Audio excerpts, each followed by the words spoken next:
Hello, and welcome to a third line day. We are exploring the lines of gate 22, the gate of grace, the gate of openness, and the third line is called the Enchanter. This is one of those great places for the third line. Ra used to describe individuality as being a stranger of consequence, at least in terms of the relationship of the individual to the collective or the tribe. A stranger of consequence steps into your life, whatever the circumstances are, they step in as themselves, empowering you in any way that it is part of their nature, and then they go away. Individuals have less and less power the longer that you keep them in your aura. It's one of those familiarity breeds contempt kind of things. So here in the third line, because the third line is about bonds made and broken, it is about the natural ability of the third line here to be an enchanter, because that's how it works. In this channel is the history of unrequited love. You catch a glimpse of somebody and you never see them again. And you spend the next 60 years writing poetry for them or about them. But the bond has been broken. And yet the magic is left behind because you see, the individual magic, the passion in the individual is strongest just before the fall, just before the passion is consummated. And if there's no consummation, that passion can last forever. This is the magic of it. Ra had quite a lot to say about individuals, being so strongly individual himself. And he said that before you make love to an individual, or as an individual, before you make love to anyone else, listen to their music. And if you don't like the first thing that you hear them put on, you know right away that they're not going to be right for you. Whether that is as lovers or as friends or as partners, it's not going to work. Everything about the individual is acoustic. If the vibration or the frequency isn't right, then nothing else is going to be right. The lifetime learning is perfected grace.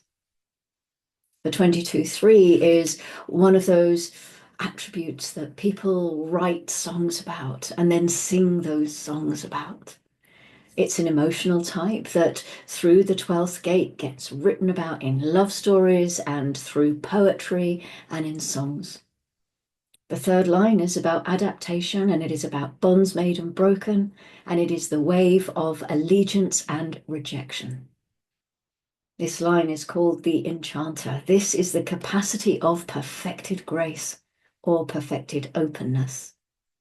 That perfected openness is simply a genetic gift, and it is not something that is anything other than self-involved. This is individuality.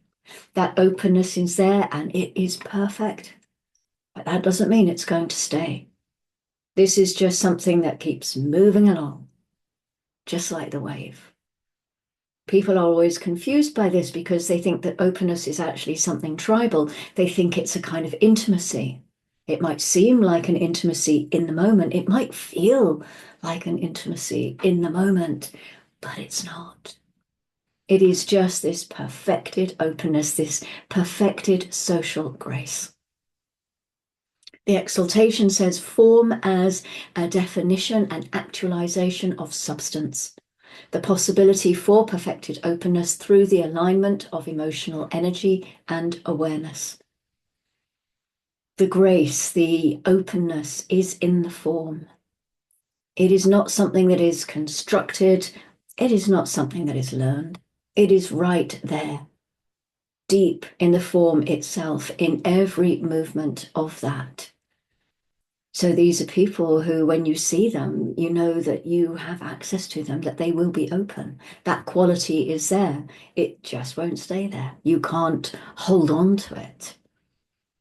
This is about knowing exactly the right moment to break the bond. That couple that we talked about, sitting with each other in the little cafe, so intense in each other's presence. If one of them says, look, I've got to go now, I'll see you tomorrow.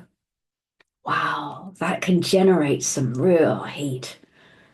But if one of them says, your place or mine, the passion is going to start dying right there and then, even if it isn't apparent immediately in that moment, because it's the build-up of the passion for whatever is happening.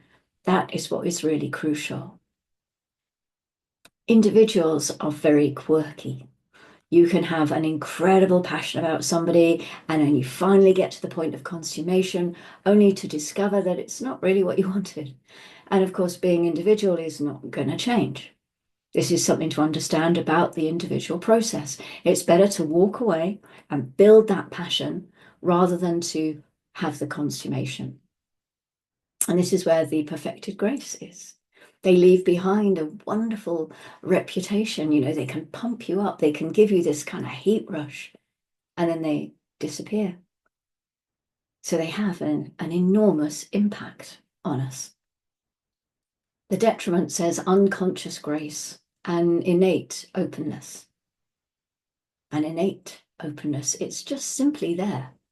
The thing to recognize about this is that they will never allow romance to be consummated. This is the whole thing about the nature of this. You know, they will give you this sense that there is some place to go with them, and there is not.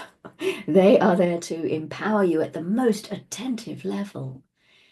You know, you are really there for them to, well, empower you in that way, and then they're gone.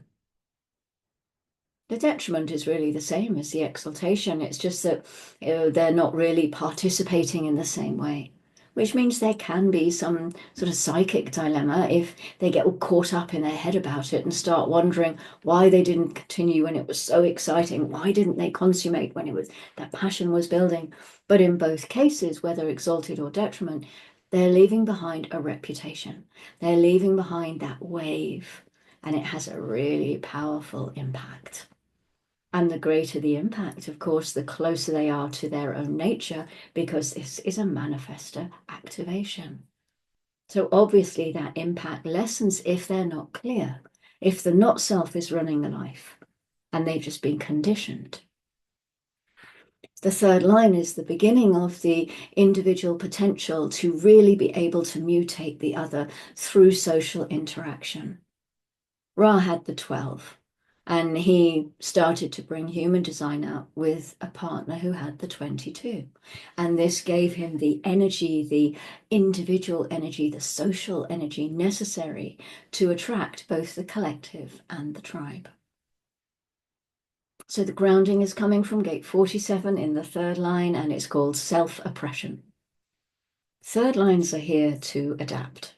And the third line is particularly oppressive. And perhaps, you know, if you meet someone and you have that kind of eyes across the table thing, and then you stand up and say goodbye, heightening the passion, having an impact. If you're not living as yourself, that could get turned inward. It could become a self-oppression. Quite honestly, I'm grasping at straws a little bit here. If you have another interpretation of this line and the way that it supports the sun in the 22-3, I would be very grateful to hear it. Please do share it in the comments if you'd like to. Please feel invited. The moon is still in 62. It's been there since 5:54 this morning, and we still then have the channel with Mercury, at least for a little bit longer. And then the moon moves into 56 at 16:15. This is the mirror to the 62. This is the abstract, not the logic. But they are both collective. They are both concerned with sharing what they understand or sense. Gate 56 is the storyteller. It's the gate of stimulation. And telling stories is a wonderful way to teach and to share experience. Storytelling has a very rich tradition going back as far as we have records to show, really. And finally, we have gate 31, back to the logic side and to the throat gate of influence and leading. These are all projector activations. And this tells us that leadership does very well when recognized and invited. Influence is so much more effective when it is recognized and invited. Not that these are qualities we often see in our leaders, but you know, if we all wish to get children, who knows what might come down the line for us. Thank you very much for traveling through this third line with me. I will be back tomorrow for the fourth line. And until then, love yourself and go gently.